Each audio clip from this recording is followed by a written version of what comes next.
前两天啊，我从撸蛋堂买的新家伙终于到了，这是一套高达3000块的 MK17套件。目前为止呢，原厂最贵的水弹发射器套件。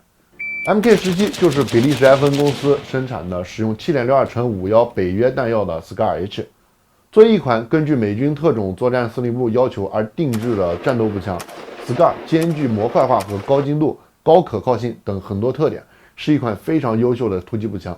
除了一个连财大气粗的美军都难以回避的问题啊，那就是贵。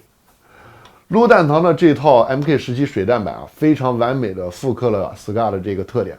反正我买完了以后心疼了2个星期。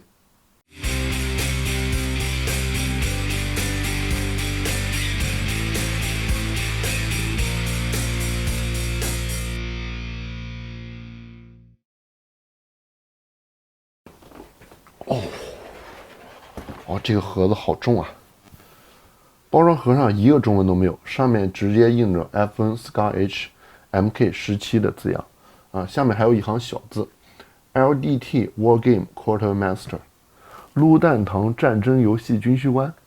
看来李总的这个野心很大呀！哎，不管了，这个时候我觉得说什么都是废话，还是直接打开盒子看一看吧。我操！哎，这个东西可以挂在家里面当海报啊！这个铜版纸质量杠杠的，反面呢还有套件的爆炸图。一般来说呢，这种说明书都是到手扔的，但是撸弹堂这个我是实在舍不得扔，这张纸怎么说也得值50块钱吧。这个里边还有一层啊！我操！可能我确实没见过好东西啊，但就是这个包装，我觉得这个包装至少得值1000块钱。每个零件都有专门的槽位放置，旁边呢还标注了名称，虽然是英文呢，好歹能让你百度一下，长点知识。整个套件里包含一体式的上机匣、下机匣、握把、下护木，经典的薛式后托，20发弹容量的7.62弹匣，枪击片、消焰器和枪管。除了枪机因为使用电动爆枪的原因没能还原以外，整个套件的分解结构几乎是按照真铁来做的。红色小零件盒里有一大堆乱七八糟的零件，卡榫、按钮和销钉一类的零件，主要为金属材质，还有一部分塑料的结构组件。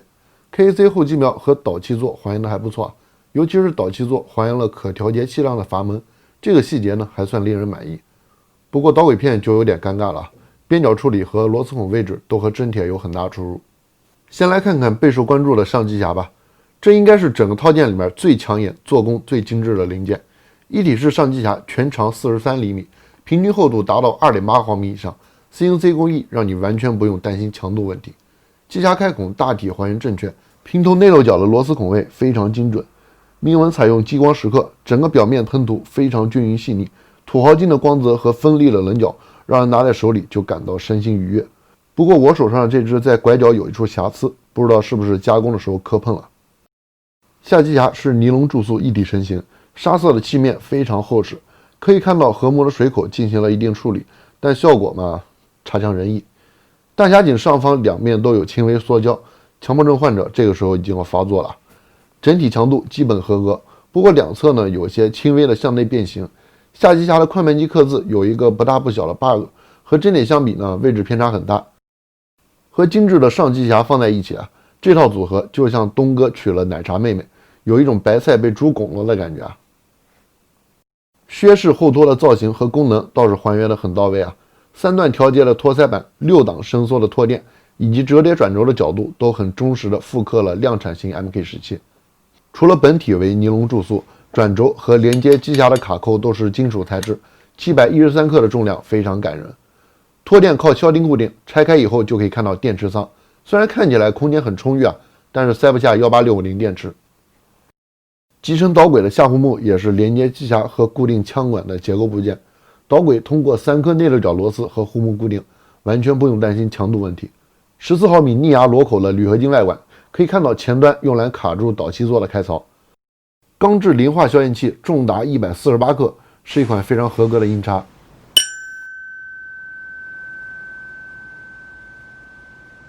20发的7.62弹匣，外观上看起来做工还挺细腻，还原度蛮高的。但是内部结构呢就不敢恭维了，分析大不说，上盖卡扣对我这种指甲软的人非常不友好。这套 MK17 适配的是机蓄自己的 3.0 波箱，相比2代呢，机蓄 3.0 修正了一些 bug， 而且在顶部预留了回塘的轨道。当然了，买回来还是要针对套件进行改动的。根据陆弹堂官方的安装教程，首先需要为波箱更换适配 MK17 的扳机和快门基片，安装波箱触片和后托供电线，然后依次组装上机匣附件、下护木附件、下机匣的销钉装饰。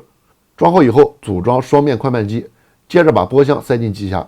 所有结构模块安装好以后呢，再依次把上下机匣、后托和下护木、枪管组装在一起。分体三通的设计可以直接把内管套在外管里插进机匣。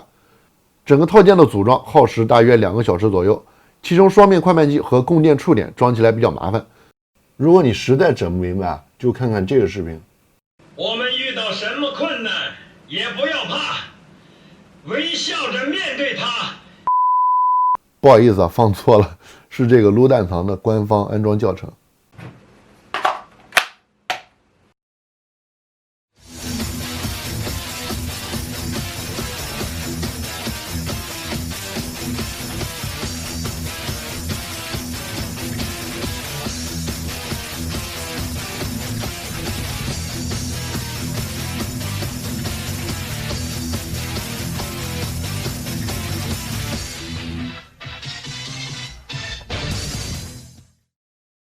装好以后，第一次拿在手上啊，有一种非常满足的感觉。各个零部件呢没有任何松动，结合得非常牢固，感觉很结实，很有安全感。整枪采用的是13寸枪管的 CQC 型号，全长815毫米，重量达到了3.4公斤，刷新了捷鹰 ARM 2.5公斤的原厂裸枪重量记录啊！拿这个东西下场绝对是锻炼臂力。后托供电用弹性触片连接，折叠以后就无法激发。如果不喜欢这种设计呢，也可以给它拆了，直接把供电线拉过去。双面快慢机档位不是很清晰啊，单发很容易跳到全自动档位。全行程拉机柄非常过瘾，空挂释放的瞬间逼格拉满，就是复位的时候啊会回弹一下，稍微有点尴尬。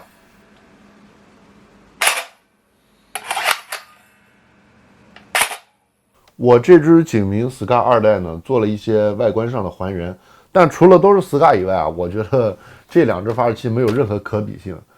这个塑料两面壳还是往后稍稍吧。原厂初速在75左右，但是上下波动比较大。不要奢望它有什么逆天的性能啊，毕竟波箱还是那个波箱。这个川普大统领作为靶子还挺好玩的，打到它舌头上会有提示和积分。碎掉的水弹呢，就掉进川普的肚子里。最近美帝不知好歹跟咱们发动贸易战，打一打这个非常解气。如果让我用2个字来形容这套 MK17 套件，一个是贵，另一个就是重。作为首款分体结构复刻的 Scar 发射器，整枪质感一骑绝尘，把市面上所有发射器都远远甩在身后。现阶段想要量产型的 MK17，那就掏钱吧。不过在如此高昂的售价下，这款套件在细节上的处理实在是有些不尽如人意。我不是说要求3000价位的发射器啊，一定要做到怎样完美的复刻，但像我这种轻武器萌新都能随便找出一堆细节上的 bug， 可想而知这款套件在还原度上的惨烈状况。可能这个价格很大程度上都在为大量的金属零件买单。从波箱的适配性也可以看得出来，这款套件在翻模某品牌 AEG 的同时，并没有为水弹波箱进行针对性的优化，塞自家的波箱还需要打磨，显得有些诚意不足啊！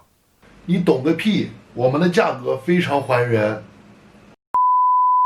当然，这套 MK17 还是有不少亮点的，除了引起舒适的一体式上机匣，裸枪3.4公斤的重量，绝对不需要再添加额外的配重了。全行程空挂和双面联动快慢机，可玩性也非常高。